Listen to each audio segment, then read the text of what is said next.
Hello' বন্ধু, স্বাগতম, অভিনন্দন গ্ৰহণ কৰিব।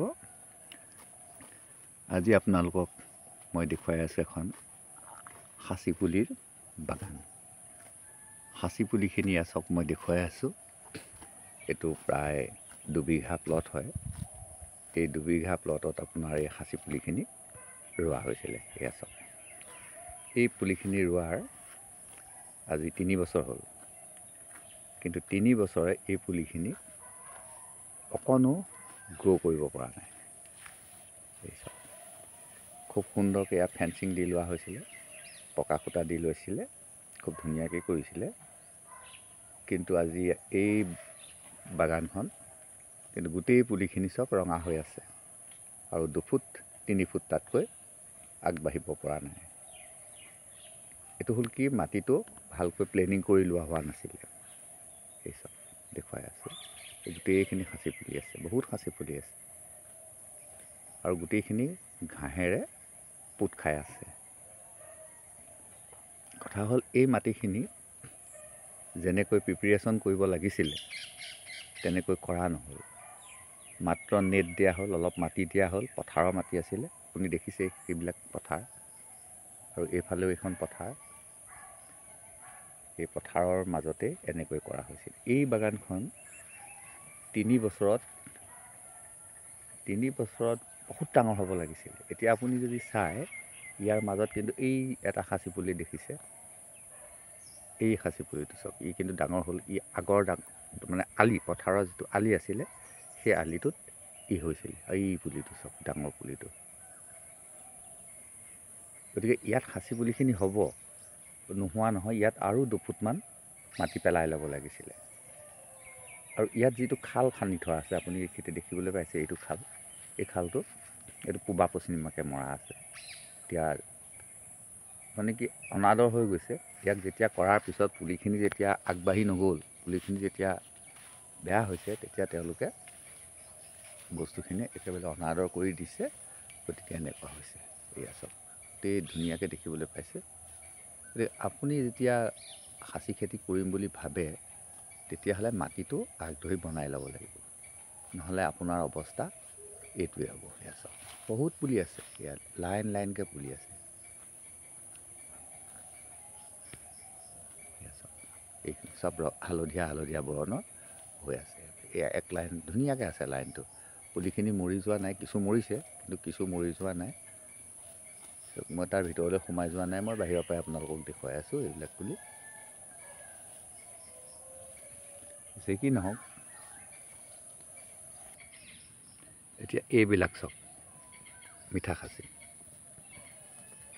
এইডাল খাচী চাওক, প্ৰকাণ্ড খাচী গছ। এই খাচী গছৰ পৰা এই খাচী গছৰ ডাললৈ দূৰত্বটো চাওক, একেবাৰে কম। দেখিছেনে, একেবাৰে গাত গা লাগি খাচী গছ হৈ আছে। আৰু এই চাওক, এজোপা প্ৰকাণ্ড গছ, এজোপা শিলিখা গছ, আৰু শিলিখা জোপাত একেবাৰে দেখিছেনে, শিপাতে সাঁচি গছ হৈছে। এইফালে চাওক, একেবাৰে গাতেই হৈছে। গতিকে সাঁচি গছৰ কাৰণে আপুনি বিশেষ জেগা দিব নালাগে, কিন্তু তাত কি দিব লাগিব, আপুনি সাৰ দিব লাগিব, লাগিলে সি গছৰ গুৰিতে থওক। এয়া চাওক, এসোপা গোবৰ, এইটো গোবৰৰ দম, আৰু গোবৰৰ দমটো কিন্তু গছ পুলিটোৰ পৰা আঁতৰত আছে। আৰু সাঁচি পুলি কেনেকৈ হৈ গৈছে চাওকচোন। এয়া চাওক, লাহে লাহে গোবৰখিনি সাঁচি গুৰিলৈ গৈ আছে, আৰু সাঁচি পুলিখিনি দপদপকৈ বাঢ়ি গৈছে। এতিয়া আপুনি যদি ভালকৈ চায়, তেতিয়া আপুনি দেখিবলৈ পাব, এই চাওক, 2টা সাঁচি পুলি একেলগেই হৈছে। ইয়াত 2টা সাঁচি পুলি একেলগেই হৈছে, আৰু এইবিলাক গোটেইখিনি সাঁচি পুলি। এইখিনি কিন্তু এনেই হোৱা, মানে আমাৰ ইয়াত সাঁচি গছ ৰুবৰ কোনো প্ৰয়োজন নাই। এয়া চাওক, গোটেই সোপাই সাঁচি পুলি, আৰু গোটেইবোৰ মিঠা খাচী। এয়া চাওক,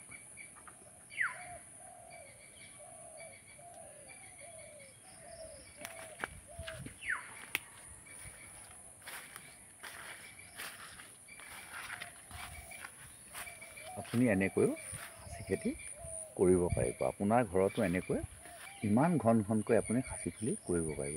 এতিয়া ইমান ঘন ঘনকৈ আছে, এইখিনিতে আপোনাৰ এই 5টা পুলি আছে। এই 5টা পুলি আছে। এইখিনিত আপুনি চাওক, সেই 2টা পুলি আছে।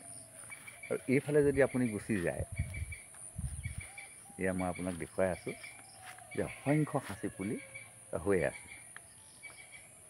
এইফালে এয়া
এই বাৰীখনত বহু লাখ টকাৰ সাঁচি গছ আছে। কিন্তু এটা কথা হয় কি, ইয়াত কিন্তু এওঁলোকে সাঁচি গছ ডাঙৰ হ'বলৈ দিয়া নাই। মানে তেওঁলোকে অকল সাঁচি গছ বিকিহে থাকে।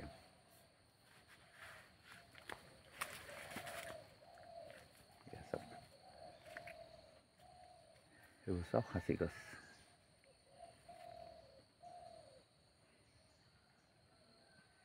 মিঠা সাঁচি, একদম ভাল জাতৰ সাঁচি গছ। আৰু চাওক, এই যে কেৰ্কেটুৱা, মই কেৰ্কেটুৱাৰ কথা কৈ আছোঁ, এই টেঙাজোপা দেখিছেনে? একেবাৰে হাবিৰ মাজত আছে আৰু লোমালোমে ইয়াত টেঙা লাগি আছে, কিন্তু ইয়াত কেৰ্কেটুৱাই খোৱা নাই। চাওক, ইয়াত প্ৰচেছ কৰা আছে। এই টেঙাবোৰ দেখিছেনে? এটাও নাই খোৱা, এটাও নাই খোৱা। এইবোৰ চব মানে কি হয়, আমি কিছুমান কথা জানিবও লাগিব। এইজোপা দেখিছেনে বৰটেঙা? মই দুজোপা দেখুৱাই আছোঁ। আৰু ইয়াৰ তলত আপুনি চব বৰটেঙা পৰি থকা নাই। ইয়াৰ তলত যদি চাই আপুনি, বৰটেঙা পৰি থকা নাই। ঠিক আছে, ক'তো বৰটেঙা পৰি থকা নাই। এইবিলাক সাঁচি গছ।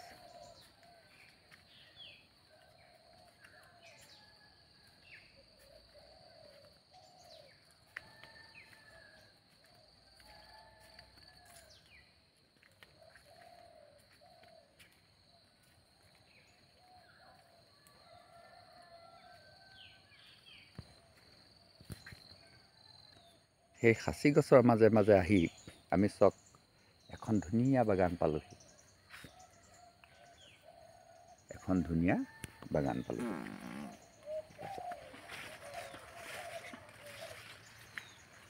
এখন প্ৰকাণ্ড বাগান পালোঁহি। এতিয়া সেই বাগানখনৰ, এই বাগানখনৰ পাৰ হৈ যদি আমি সিখন বাগানলৈ গুচি যাওঁ, তেতিয়া কিন্তু আমি এখন প্ৰকাণ্ড সাঁচি বাগানেই পামগৈ।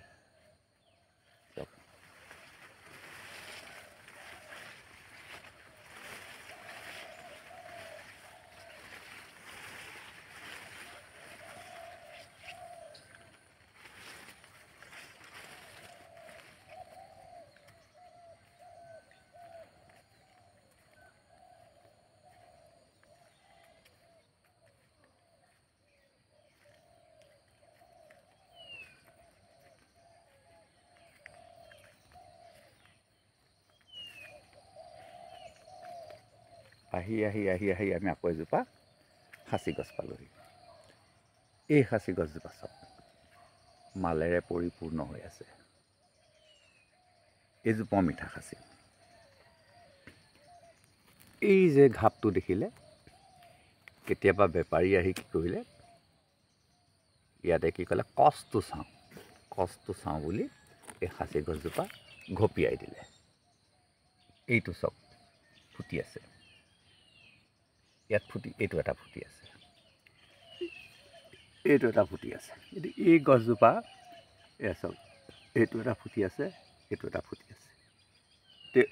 এই গছজোপা একেবাৰে মালেৰে পৰিপূৰ্ণ হৈ আছে, কিন্তু কি নাই, এই গছজোপাত এই যে ঘাপটো মাৰি দিলে, ঘাপটো মাৰি দিয়াৰ কাৰণে ইয়াৰ দামটো কমি গ'ল। এই ঘাপটোৱে প্ৰমাণ কৰি দিলে যে কচ ভাল নহয়, মানে গছজোপাৰ ৰং ভাল নহয়। যদি আপুনি ঘপিয়াবলৈ নিদিলেহেঁতেন তেতিয়াহ'লে এই পুলিটো বিক্ৰী হৈ গ'লহেঁতেন। একদম আপোনাক মই প্ৰমাণসহ দেখুৱাই দিছোঁ যে এই ঘাপটোৱে ঘোষণা কৰি দিলে, লাগিলে দামে দৰে নপতা কাৰণেই নিনিয়ক, এই গছজোপাত ধৰক মানুহজনে বিচাৰিছে 50,000, তেওঁলোকে 50,000 দিব নোৱাৰে, কিন্তু অলৰেডি ঘাপটো মাৰি দিলে।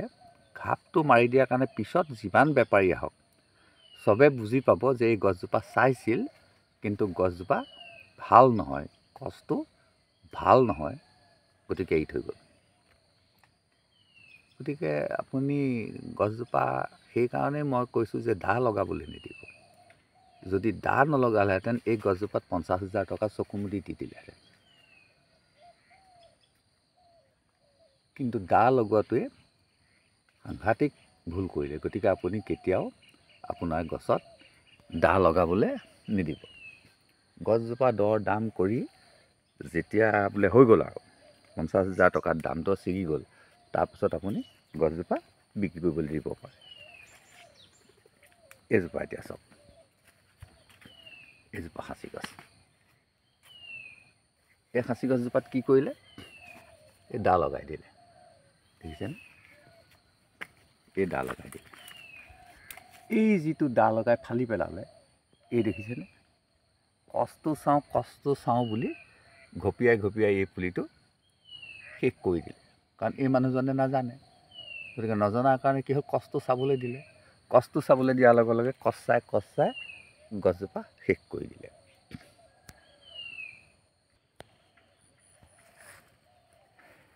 এতিয়া চাওক, এই এজোপা গছ দেখি আছোঁ, এই গছজোপা কিন্তু ভোলা খাচীও নহয়, মিঠা খাচীও নহয়।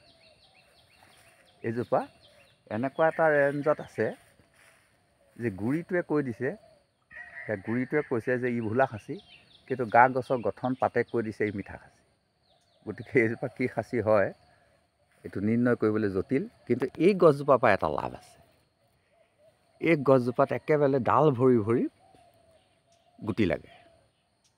এই গছজোপাত আপোনাক যিমান গুটি লাগে এই গছজোপাই সিমান গুটি দিব পাৰে। কিয় দিব পাৰে, ইয়াত কেইবাটাও কথা আছে। যে সাঁচি গছত প্ৰচুৰ ৰ'দ লাগে, এই গছজোপাৰ চাওক আশে পাশে গছ নাই। গতিকে মোক যেতিয়া গুটি দৰকাৰ হ'ব, মই এই গছজোপাৰ পৰা গুটি লৈ যাম। কাৰণ ইয়াত আপোনাৰ আহিলেই হ'ল, চাপৰ গছ, দূৰ খাই মাটিলৈ গুচি আহিব। একেবাৰে যেতিয়া গুটি লাগিব ই দূৰ খাই চব ডালবোৰ মাটিলৈ গুচি আহিব, আৰু হাতেৰেই ঢুকি পাম বা সৰু কিবা এটা লৈ মই ইয়াৰ পৰা গুটি সংগ্ৰহ কৰিম। আৰু সেই পুলিখিনিক মই আপোনাক কেতিয়াও গেৰাণ্টি দিব নোৱাৰোঁ যে এইখিনি মিঠা খাচী বা এইখিনি ভোলা খাচী। আমি সাধাৰণতে নাৰ্চাৰীবিলাকত এনেকুৱা পুলিয়ে পাই যাওঁ যে আপোনাক মিঠা খাচী বুলি দিব, কাৰণ গোটেই বস্তুটো একদম মিঠা খাচী ছেম। পাত আপোনাৰ মিঠা খাচী আহিব, গ্ৰ'থ আপোনাৰ মিঠা খাচী আহিব, কিন্তু একচুৱেলি এজোপা মিঠা খাচী নহয়। কিন্তু এতিয়া মোৰ পৰা যেতিয়া আপুনি পুলি নিবলৈ আহিব, তেতিয়া মই আপোনাক মিঠা খাচী বুলি এইজোপাৰ পুলি ধুনীয়াকৈ দি দিব পাৰিম। কিন্তু সি গৈ পেলাইনি আপোনাৰ এই ৰূপটো ল'ব, এই ৰূপটো কিন্তু আপুনি ল'বলৈ দিব নালাগিব।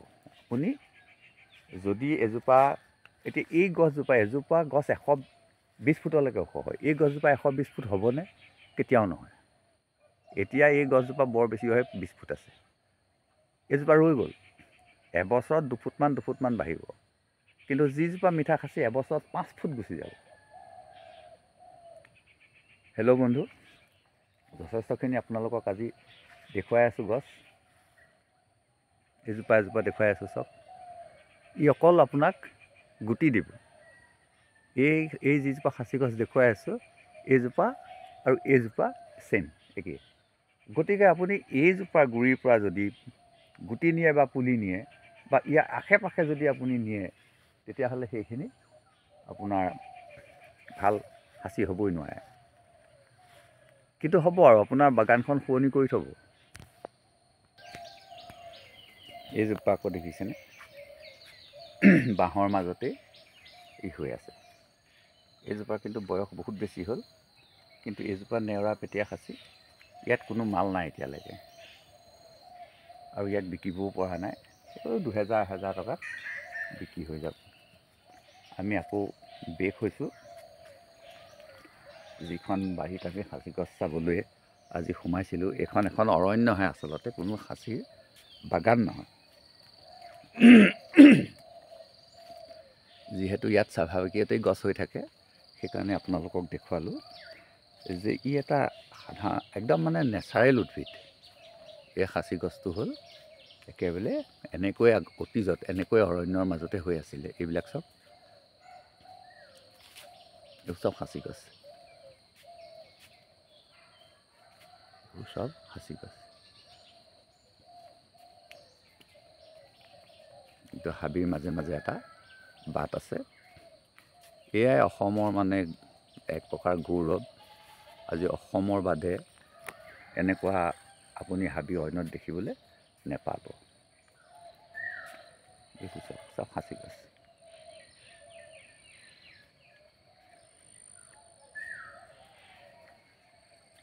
এইফালে যদি চাই, এইবোৰ চব সাঁচি গছ।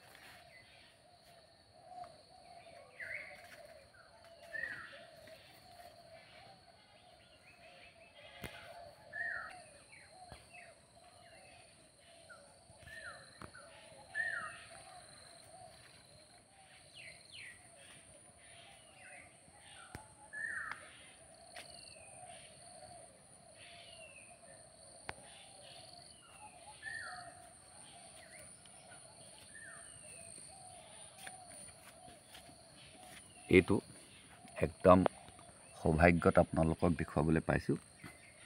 এই গুৰিটো পেলাব, এই গুৰিটো পেলালে আপুনি সেই পুলিটো একদম ৰাখি দিব।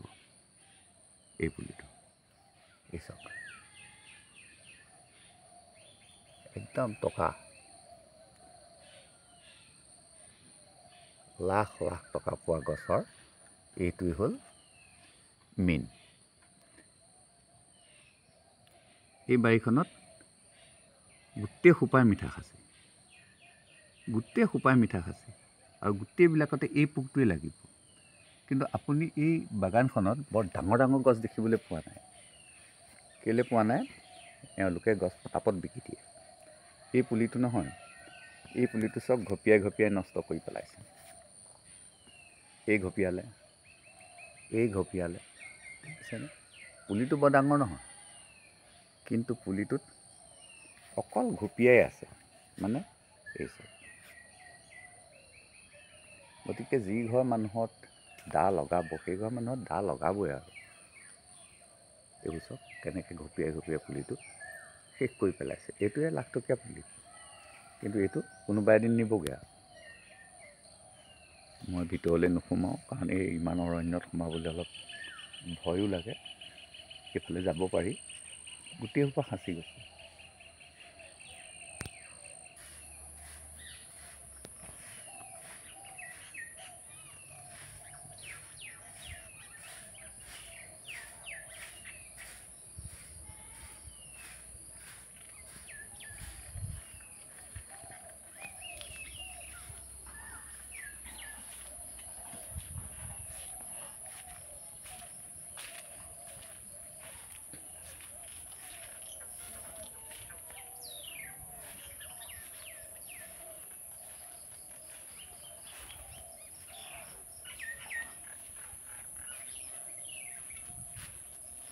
হেল্ল' বন্ধু, আপুনি মোৰ ভিডিঅ'টো তেতিয়া এজন মানুহে গোহালি সাৰি থকা দেখিবলৈ পাইছে।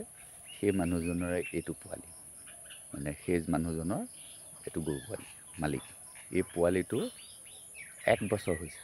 চাওক, 1 বছৰত ই গাখীৰ এৰিছে। 1 বছৰত কিমান ডাঙৰ কৰি দিছে। মানে এইবিলাক বৰ বেছি জনা মানুহ। আৰু তেখেতৰে এইখন বাৰী, তেখেতৰ বাৰীতে আছে কোটি টকাৰ সাঁচি গছ। এতিয়া যদি মই তেখেতৰ বাৰীলৈ যাওঁ, আপোনালোকক দেখুৱাব পাৰিম যে তেখেতসকলে বহুত গছ বিকিলে আজি এসপ্তাহমানৰ আগত। কিন্তু মোৰ এতিয়া সময় নাই, গতিকে মই নাযাওঁ। কেতিয়াবা আপোনালোকক দেখুৱাম বাৰু, কাৰণ মোহাৰবিলাক থাকিবই, মই দেখুৱাম। শেষত মই আকৌ ক'লোঁ যে সাঁচি খেতি কৰিবৰ কাৰণে বৰ বিশেষ জেগাৰ প্ৰয়োজন নাই।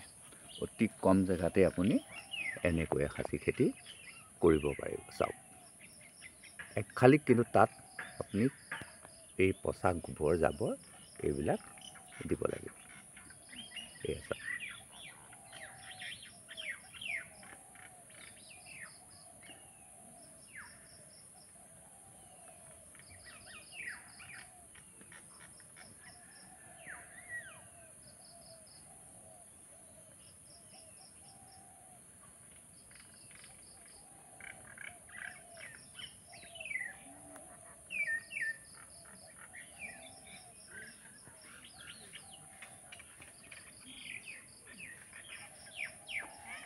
গতিকে এনেকৈ ওখ মাটিত প্ৰচুৰ সাৰ দি আপুনি একেবাৰে গাতে গা লগাই সাঁচি গছ ৰুই দিয়ক।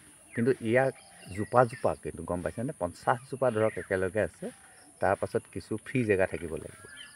আকৌ আপুনি 50 জোপা একেলগে এনেকৈ ঘনকৈ ৰুৱক, আকৌ আপুনি ফ্ৰী জেগা ৰাখিব লাগিব।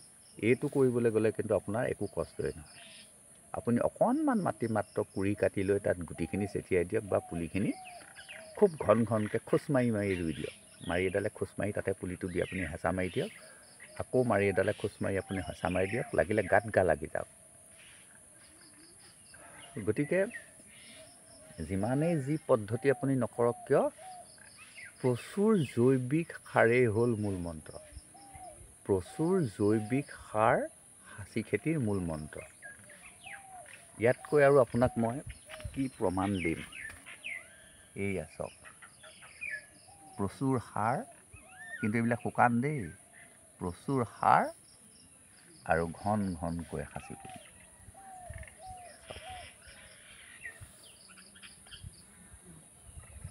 মই আশা কৰিছোঁ যে আপোনালোকে বিভিন্ন পদ্ধতিত সাঁচি খেতি কৰক।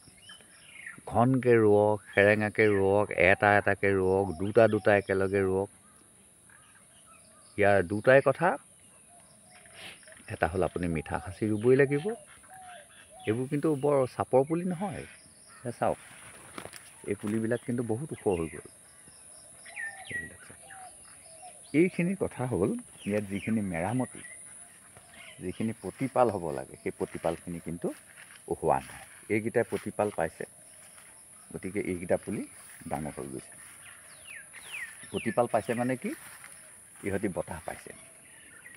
এই পুলিকেইটাই ৰ'দ পাইছে আৰু বতাহ পাইছে। ইয়াক কোনো লতা লতিকাই বেৰি ৰখা নাই। গতিকে ইহঁতি ডাঙৰ হৈছে। কিন্তু সিফালৰ পুলিখিনি একেবাৰে জংঘলৰ মাজত পৰি আছে।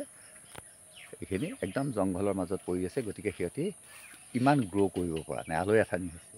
গতিকে আলৈ আথানি নকৰিব। যিকেইটা পুলি আছে আপুনি খুব ধুনীয়াকৈ প্ৰতিপাল কৰক, এনেকৈ কৰক। আৰু দীঘলীয়া নকৰোঁ, আজিলৈ মোৰ ভিডিঅ'টো ইমানতে মই সমাপ্ত কৰিবলৈ লৈছোঁ। কিন্তু শেষত আপোনালোকক এডাল সাংঘাতিক ভাল সাঁচি দেখুৱাই আছোঁ। এই চাওক, ডালপাত নাই। এইকেইটা এটা ভাল পোকে ধৰিছে। এই চাওক, ইয়াৰ এই ডালকেইটা কাটি কুটি যদি ঠিক কৰি দিয়া যায়, তেতিয়া এজোপা ভাল হ'ব। যদি তাকে নকৰে, এই যে লতাসোপা, এই লতাসোপাই লাহেকৈ বেৰি ধৰি গছপুলিটো ধ্বংস কৰি পেলাব। সেইটো হোৱাটো নিবিচাৰোঁ। আজিলৈ মোৰ ভিডিঅ'টো ইমানতে সমাপ্ত কৰিছোঁ। আকৌ এবাৰ আপোনালোকক ইয়াত দেখুৱাই আছোঁ। চাওক, গাতে গা লগাই এই সাঁচি গছ। এতিয়া চাওক, এই থিতাতে এইবিলাক গছ ভাওকৈ হৈ গৈছে, কিন্তু এইখন নাৰ্চাৰী মই আপোনালোকক দেখুৱাই আছিলোঁ। চাওক, এইখন তাত কিন্তু সাঁচি খেতি কৰিব পৰা নাই, কাৰণ এইটো হ'ল ওখ মাটি, সেইটো হ'ল চাপৰ মাটি। গতিকে চাপৰ মাটিত কেতিয়াও সাঁচি খেতি কৰিব পাৰিম বুলি নাভাবিব। ওখ মাটি কৰি লওক, প্ৰচুৰ জৈৱিক সাৰ দিয়ক, আপোনাৰ সাঁচি খেতি হৈ আহিব, উভৈনদী হৈ যাব, এনেই হৈ যাব, স্বাভাৱিক গছ। ইয়াত আপুনি টাবত ফুল ফুলিলে এটাত যিমান প্ৰতিপাল কৰে তাৰ 100 ভাগৰ 5 ভাগো এই সাঁচি খেতি কৰিব নালাগে। গতিকে অতি সুলভ, অৰ্থনৈতিকভাৱে আপোনাক অতি কম দিনতে শক্তিশালী কৰি তুলিব, আৰু বেলেগলৈ আপুনি সাঁচি গুটি বিচাৰি যাবও নালাগিব। এই গছখিনিৰ পৰাই আপুনি হাজাৰ হাজাৰ সাঁচি গুটি সংগ্ৰহ কৰিব পাৰিব, আৰু আপুনি লাখৰ ঘৰত পুলি কৰিব পাৰিব। 1 লাখ পুলি কৰিলে আপোনাৰ 10 লাখ টকা, আপুনি 10 লাখ কৰিব পাৰিলে আপোনাৰ কোটি টকা। গতিকে এজন অসমীয়া মানুহৰ কথা কৈছোঁ মই, অসমৰ এজন মানুহ কৌৰপতি হ'বৰ কাৰণে ইয়াতকৈ আৰু সুলভ ব্যৱস্থা একোৱেই নাই। কৌৰপতি এবছৰত কৌৰপতি হ'ব পাৰিব, তাকো এবছৰত। গতিকে এইখন সোণৰ অসম নহয় কি বাৰু? হয়, সোণৰ অসম হয়, কিন্তু আমি ইয়াক সুব্যৱহাৰ কৰিব পৰা নাই। ইয়াক আমি ৰসটো, আমি স্বাদটো ল'ব জনা নাই। আমি যদি সঁচাকৈ যদি স্বাদটো ল'বলৈ শিকোঁ, মোৰ যিখিনি ভিডিঅ' আজিলৈকে দিলোঁ, এই ভিডিঅ'খিনি যদি আন্তৰিকতাৰে চাই কোনোবা যদি অগ্ৰসৰ হয়, সেইটো মানুহ যে কৌৰপতি হ'ব নিশ্চিত। আৰু এই ভিডিঅ'টো ইয়াত বহুত গ্ৰহণযোগ্য কথা হ'ল। নাৰ্চাৰী মাটি কেনেকৈ কৰিব লাগিব, সাঁচি খেতি কেনেকৈ খুব ঘনকৈ হয়, সাঁচি খেতিত কেনেকৈ জৈৱিক সাৰ অত্যন্ত প্ৰয়োজন, আৰু সাঁচি গছে কেনেকৈ গুটি দিয়ে, কেনেকুৱা গুটিৰ পৰা পুলি কৰিব লাগে, পুলি কৰি কেনেকৈ এবছৰতে কৌৰপতি হ'ব পাৰে। চাওকচোন, আপুনি 10 লাখ পুলি কৰিবলৈ আপোনাৰ বেছি টকা কিন্তু খৰচ নহয়। 10 লাখ পুলি কৰিবলৈ আপোনাৰ বেছি কিন্তু খৰচ নহয়। এটা পুলিত 50 পইচা খৰচ পৰে।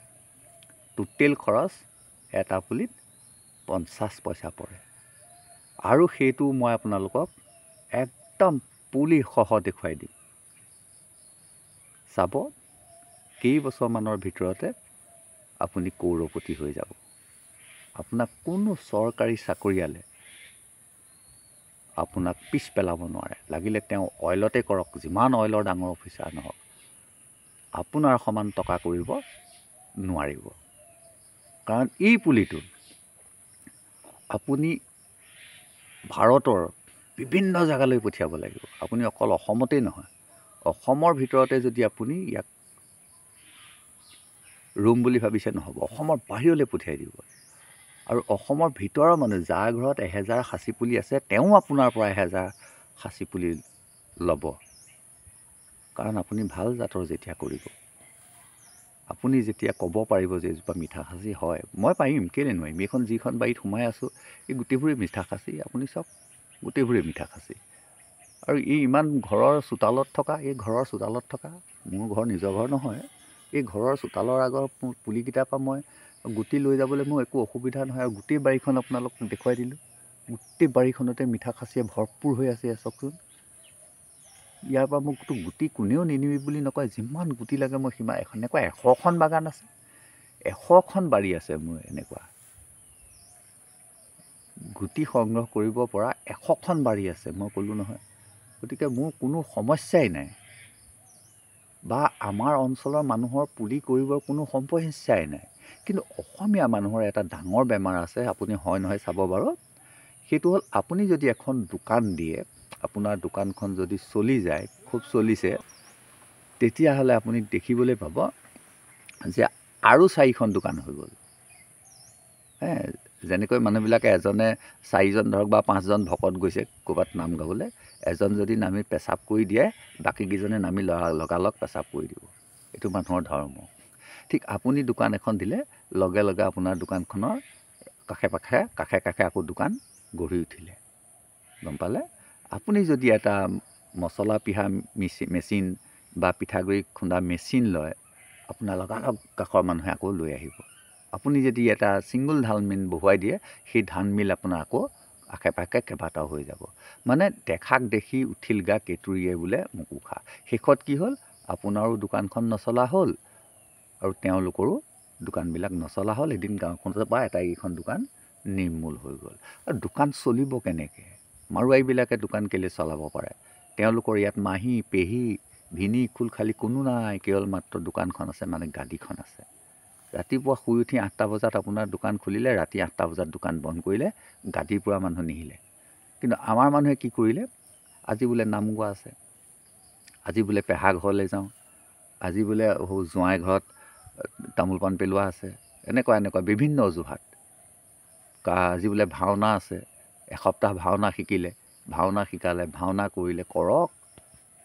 কিন্তু কেতিয়া কৰিব? তেওঁ মাত্ৰ আহাৰ মাহটোত 1 লাখ বা 5 লাখ 10 লাখ যিমান হয় সাঁচি গুটি পলিথিন কৰি দিয়ক। কৰি দিয়াৰ পিছত তেওঁ এমাহ ঘূৰি ফুৰিব পাৰিব। আকৌ পুলিখিনি পৰিষ্কাৰ পৰিচ্ছন্ন কৰি দিয়ক, তাৰপিছত আকৌ তেওঁ ঘূৰি ফুৰিব পাৰিব। গতিকে তেনেকৈ যদি আমাৰ ল'ৰা ছোৱালীবিলাকে যদি সাঁচি খেতিটোত যদি লাগি যায়, প্ৰত্যেকটো মানুহেই কৰ'ৰপতি হৈ যাব। প্ৰত্যেকটো মানুহেই কৰ'ৰপতি হৈ যাব। কাৰণ সাঁচি যদি বোলে মই পুলি বিকিব নোৱাৰিলোঁ, এনেকৈ ঘনকৈ গোটেই পুলি বহুত পুলি ৰুই দিয়ক। বহুত পুলি ৰুই দিয়কচোন, গোটেই নাৰ্চাৰী জেগাডোখৰতে ৰাখি দিয়ক, একো কৰিব নালাগে। য'ত নাৰ্চাৰী কৰিছিলে ত'তেই বহুত পুলি ৰাখি দিয়ক, নালাগে আৰু কৰিব, এবছৰতে হৈ গ'ল তেওঁ বিচৰা। এখন কাৰ ল'বলৈ কিমান টকা লাগে? 15 লাখ টকা লাগে। 15 লাখ টকাত এখন ভাল কাৰ পাই যাব। এবছৰ এই কৃষি কৰ্মটো কৰিলে তেন্তে আকৌ এখন গাড়ী ল'ব পাৰিব, একদম কেছ দি ল'ব পাৰিব। এবছৰ এটা আইফোন লাগে, আইফোনটো ল'বলৈ কিমান টকা লাগিছে? 2 লাখ বা 3 লাখ টকা লাগে ভাল আইফোন এটা ল'বলৈ। তে 2 লাখ বা 3 লাখ সেই মানুহটোৰ মানে ধপাত মলা দি মলিব পৰা ধন হৈ যাব। যেনেকৈ হাতত ধপাত মলি খাই আছে পেলাই আছে, তেনেকৈ টকাক নুৰানুৰ কৰি দিব পাৰিব। হেল্ল' বন্ধু, আশাইটো জীৱন। আমি এইখিনি সপোন কৰি থ'ব নালাগিব। এই সপোনখিনি আমি বাস্তৱত ৰূপায়িত কৰিবৰ কাৰণে অগ্ৰসৰ হ'ব লাগিব। যি কি নহওক, উপদেশতকৈ আৰ্হি শ্ৰেষ্ঠ। গতিকে মই আপোনালোকক এইবাৰ দেখুৱাম। মই ইতিমধ্যে বহুত সাঁচি পুলি অৰ্ডাৰ মোৰ আহিলেই। ইমান ভাল লাগিছে যে সাঁচি পুলিৰ কাৰণে মোক ফোন কৰিছে এতিয়া মানুহে। যিখিনি মোৰ চিনাকি মানুহ সেইখিনিয়ে ফোন কৰি কৈছে যে দাদা এইবাৰ কিন্তু সাজু হৈছোঁ, আপুনি পুলি দিবই লাগিব, মিঠা সাঁচি পুলি দিবই লাগিব। কাৰণ আমাৰ য'ৰ পৰাই পুলি নানক কিয় মই একেবাৰে আপোনালোকক 100% ক'ব পাৰোঁ, মেজৰ সংখ্যকেই ভোলা সাঁচি। যিমান আপুনি বাগান দেখিছে, বাগানবিলাকত আপুনি চাব ভোলা সাঁচিয়ে বেছি। কাৰণ কেলৈ? ভোলা সাঁচি গুটি প্ৰচুৰ লাগে। এজোপা গছৰ গুটি যদি ভোলা সাঁচি ভাল গছজোপাৰ গুটি নিয়ে, আপুনি আপোনাৰ নাৰ্চাৰীত দিবলৈ জেগা নাইকিয়া হৈ যাব। গতিকে কোনে মিঠা সাঁচি বিচাৰি ফুৰে? মই কিন্তু মিঠা সাঁচি বিচাৰিম। মোৰ প্ৰচেছটোৱে হ'ব মিঠা সাঁচি। মই 10 টকা ল'ম। সেইদিনা এজন বন্ধুৱে কৈছে যে মই ঘৰৰ পৰা উঠাই আনিম 12 টকা দিম। নালাগে, নলওঁ মই 12 টকা, 10 টকাই মোৰ ঢেৰ। কাৰণ 50 পইচাহে পৰিব ন। এটা পুলিত মোৰ খৰচ পৰিব 50 পইচা আৰু আপোনাক 10 টকাত দিম। কথা দিলোঁ, আকৌ লগ পাম। ধন্যবাদ।